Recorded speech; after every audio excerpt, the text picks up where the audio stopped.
How the Camel Got His Hump.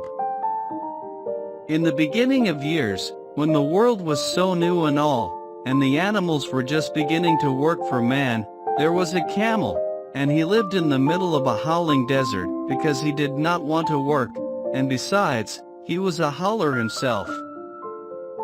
So he ate sticks and thorns and tamarisks and milkweed and prickles, most excruciating idle, and when anybody spoke to him he said Humph.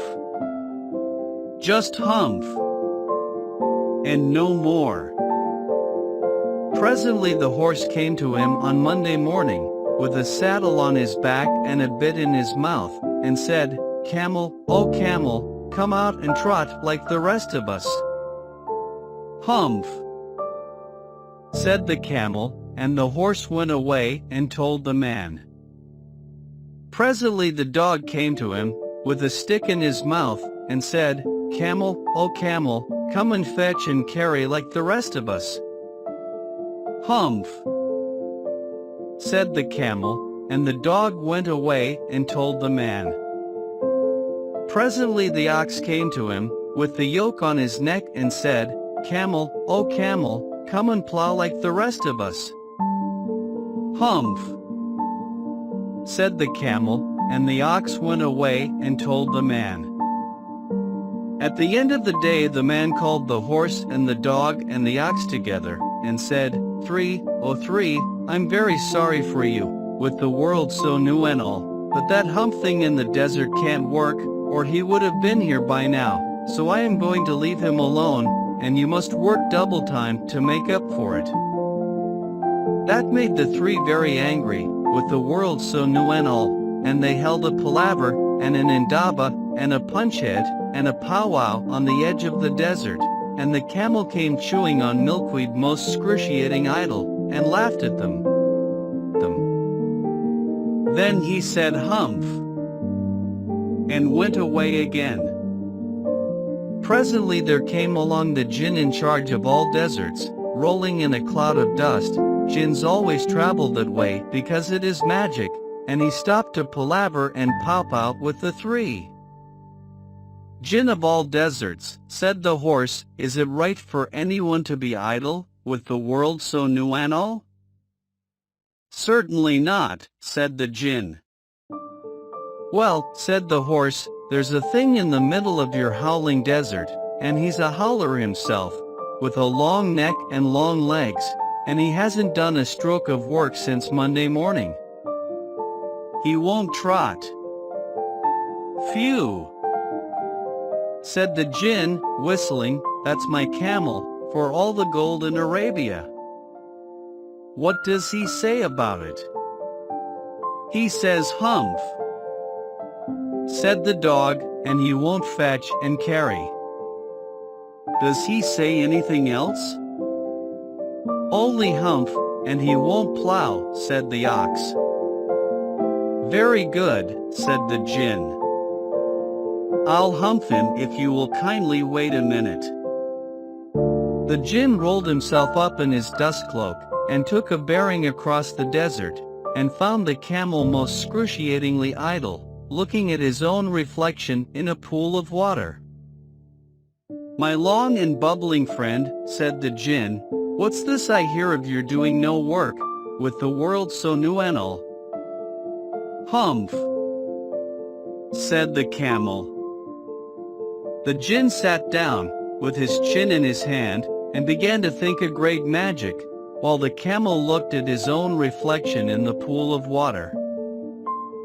"You've given the three extra work ever since Monday morning, all on account of your excruciating idleness," said the jinn, and he went on thinking magics, with his chin in his hand. "Humph," said the camel. "I shouldn't say that again if I were you," said the jinn, "you might say it once too often. Bubbles, I want you to work."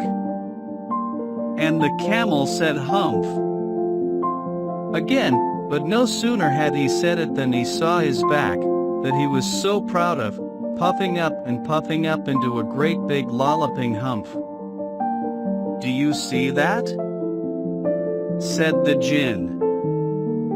That's your very own hump that you've brought upon your very own self by not working. Today is Thursday, and you've done no work since Monday, when the work began. Now you are going to work. How can I, said the camel, with this hump on my back? That's made a purpose, said the Jinn, all because you missed those 3 days. You will be able to work now for 3 days without eating, because you can live on your hump, and don't you ever say I never did anything for you. Come out of the desert and go to the 3, and behave. Humph yourself. And the camel humped himself, hump and all, and went away to join the 3. And from that day to this the camel always wears a hump. We call it hump now, not to hurt his feelings, but he has never yet caught up with the 3 days that he missed at the beginning of the world, and he has never yet learned how to behave. The camel's hump is an ugly lump, which well you may see at the zoo. But uglier yet is the hump we get from having too little to do. Kiddies and grown-ups too. If we haven't enough to do, we get the hump. Camel's hump. The hump that is black and blue. We climb out of bed with a frowsly head and a snarly yarly voice. We shiver and scowl and we grunt and we growl at our bath and our boots and our toys. And there ought to be a corner for me, and I know there is one for you, when we get the hump. Camel's hump. The hump that is black and blue.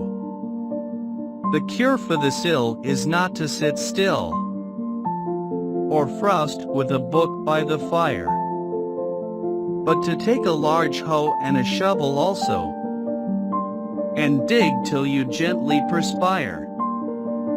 And then you will find that the sun and the wind, and the Jinn of the garden too, have lifted the hump, the horrible hump, the hump that is black and blue.